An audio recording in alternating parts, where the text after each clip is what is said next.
Senator Antonio Trillanes may have found his match in Sandra Cam, one of the senatorial candidates on the ticket of PDP Laban presidential bet, Davao City Mayor Rodrigo Duterte. She is defending the mayor from accusations hurled against him by Trillanes. Mr. Antonio Trillanes, you are a lying, coward, mercenary of this land. Cam believes Malacanang is behind Trillanes' attacks, similar to what he did to Vice President Jejomar Binay when he led a long-running Senate investigation on corruption allegations against the presidential contender. Cam says Trillanes received 214 million pesos in the form of Priority Development Assistance Fund in 2014 to expose Binay. And she believes the senator is getting funded again to do a demolition job on Duterte.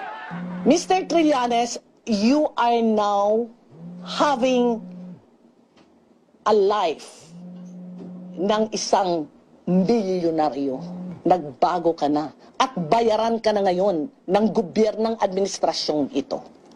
Trillanes is dismissing Cam's claims, even threatening to sue her. Papatulang ko yan. O sige, I'm going to sue her for libel. And she better put up. Ako nga, I want to be sued if I'm not telling the truth. Malacanang says there's no truth to Cam's allegations. It looks like there'll be even more mudslinging in the coming days as the May polls draw near. With less than 2 weeks before Election Day, it's still anybody's game. Reporting from Daet, Camarines Norte, Senator Antonio Trillanes may have found his match in Sandra Cam, one of the senatorial candidates on the ticket of PDP Laban presidential bet, Davao City Mayor Rodrigo Duterte. She is defending the mayor from accusations hurled against him by Trillanes. Mr. He believes the senator is getting funded again to do a demolition job on Duterte. Mr. Trillanes, you are now having a life ng isang bilyonaryo. Nagbago ka na at bayan. Binay when he led a long-running Senate investigation on corruption allegations against the presidential contender. Cam says Trillanes received 214 million pesos in the form of Priority Development Assistance Fund in 2014 to expose Binay.